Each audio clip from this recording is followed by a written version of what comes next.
Now, I would recommend you read the book of Revelation. It's amazing. We're going to be going to a couple more videos from here. Hope you enjoy it. Well, let me tell you, it is hot for American troops who are over there with 100 pounds worth of gear, and that kind of irresponsibility is not helpful. So we have to begin a phased withdrawal, have our combat troops out by March 31st of next year, and initiate the kind of diplomatic surge that is necessary in these surrounding regions. What we see here is carrying their weight, and that is what I will do on day one we see as a President of the United States if we have not basic done it, promise in 2007. And what that means We is see a promise and refocusing our attention on the war that can be 2009. This is the one that's 2007, as you see the date up on the top. Our president pledging to remove all of our troops. Well, we've added troops, and we're still waiting. A recent article in newspaper, local newspaper, said that it's supposed to happen in December 2014, which sounds like 2015. So we're actually we'll listen to a little bit more of the text here. And all of us believe that we need to be orderly and careful in bringing them out. My hope was that we would start seeing some progress among the Republicans where they would begin to agree with us on a timetable to withdraw. We have convinced some people, including some folks on this stage, that this was a mistake and that it was important for us to start drawing troops down. But apparently we have not convinced enough Republicans. And at that point, it was my belief that the only way we could send a strong signal to the president to make sure that he came back to the table was to vote no on that supplemental. But understand this, Keith, unless we can change the minds of some additional Republicans who are responsible for continuing to hand the keys of the car to the president on this issue, so we are going to have to wait until I am president of the United States. And when I do, I promise you my first act will be calling together the Joint Chiefs of Staff. You're going to hear, actually, in one statement,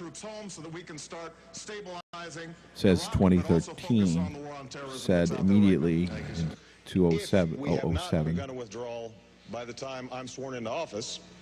Then the next task is to call together the Joint Chiefs of Staff and to give them the mission, which is to begin a orderly, phased withdrawal so that we can begin the diplomacy that Joe and Bill and others So are we've talking seen about. an increase in troops, we've seen suicides, we've seen terrible things, and we get no real news back. And then we have all the church folk, encouraging their kids to go over to a nightmare and, hurt their souls in a battle that's unjust.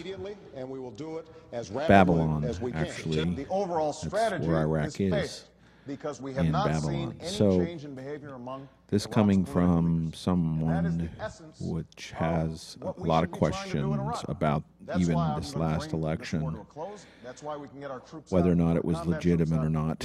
We have an offshore company that did the tabulation, and in some precincts there was 100% for Obama, and even some voting at 100% and 8%, and others ridiculous statistics that just don't exist.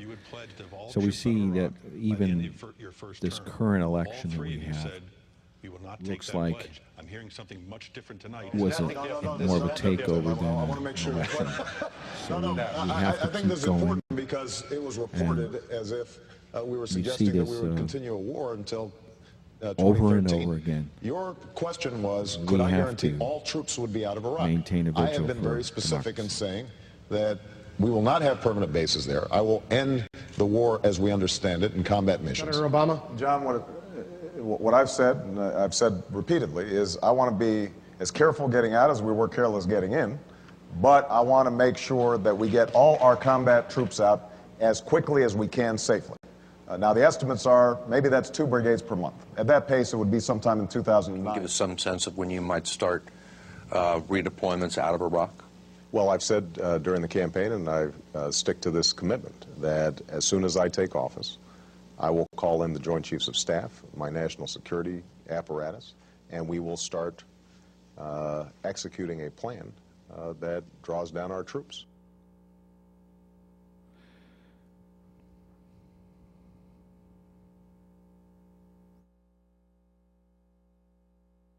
Well, I'm going to show you something here tonight that's pretty scary, and then I'm going to back it up with some stuff that I think looks a little bit corrupt, and because I did a little bit of digging myself. So listen to what she has to say first. Vote fraud may happen with an open system that we can see, but then we can see it, or it may happen with a concealed system we can't see that's controlled by a corporation. But what we have to have is a structure so that we can see what's going on, because if we can see it, that will ultimately help prevent vote fraud or catch it or expose it. So what's going on now, it's unbelievably dangerous to the whole democratic structure. In fact, it removes the democratic structure. What we have is already we have one company which is in charge of results reporting for it. I wrote in my article over 525 United States jurisdictions this fall. It's actually going to be over 900 jurisdictions in 26 states. Instead of, you'll go to your county website and you'll look at that and it'll say, oh, here's the results. Well, not really. In over 900 counties, when you go to your county website, you're actually looking at a redirected site out of Tampa, Florida. And so all the results for 26 states and 900 locations are actually going to Tampa, Florida before they're reported. And then we add to that. That firm that reports the results is then purchased by another firm out of Spain. And that firm out of Spain also produces the voting system. Now, there you get, and by the way, the type of voting that firm is, which is called SCYTL, S-C-Y-T-L, the type of voting that it's promoting is the worst kind of voting. It's internet voting. And the reason it's the worst is because the public can't see who cast the votes into that internet system.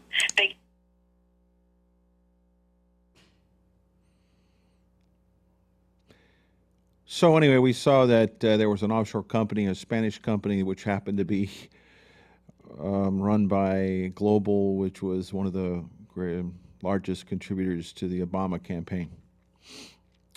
Now, I'm saying if you're in the system, in the government, do what is right. Don't make immoral decisions locally. I know the police are good people, and I know a lot of good soldiers, and I know a lot of very naive parents who just want to kill Muslims because they're Muslims. I'd rather convert them with the love of God than blow them apart. So, you know, we have to change our tactics if we're going to change what's happening. Now, the video I'm going to show you is dated, but it is very much relevant to what is currently going on there. It's been a continual bloodbath. It's been a continual painful experience for many, many people. We need to be manifesting what Jesus told us to do. So we're going to show you a video.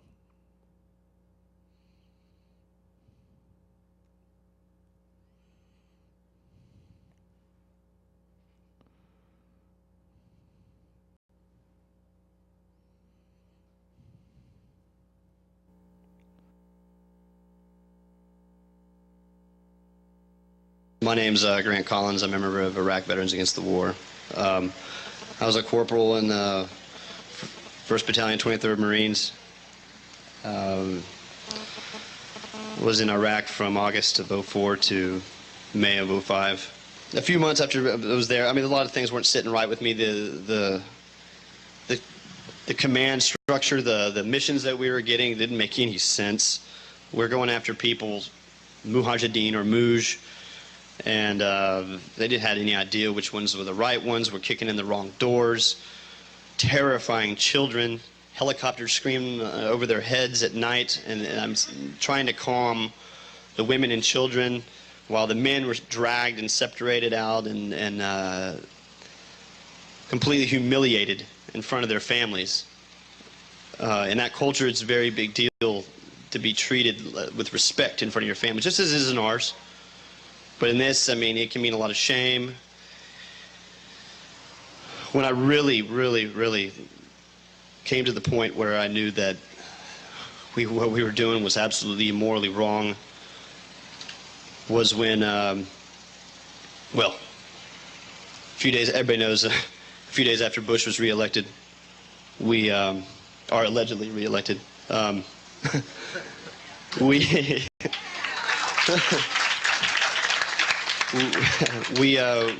began, we had already cordoned off Fallujah, and Cloy was in the first incursion in April, where we took heavy casualties and then decided that maybe it wasn't the right time to go in.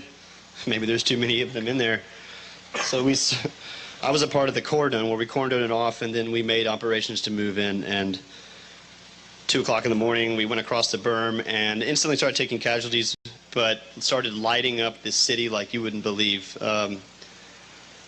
Artillery strikes going in and planes flying in and dropping 500-pound J-down bombs into obviously civilian areas. I mean, my platoon was tasked with moving down a certain sector from the north side of the city, and of course we had to take every building block that we went through, and we had already come up to like a four-story like apartment building, and we had encountered heavy resistance from there, and there was no way that we were going to be able to clear it with using people, so we called an airstrike on it, well, a helicopter strike with it, and after a couple of them, the building just completely collapsed in. And I was thinking at the time, man, how many civilians could have been inside there? I mean, just like any kind of conflict, there's people that are hiding inside of places that are unable to come out of these buildings out of fear that they're going to be killed by the enemy or our enemy for leaving, or out of fear that they're going to get shot in the streets, because when they do, they come out and they do get shot in the streets trying to get away.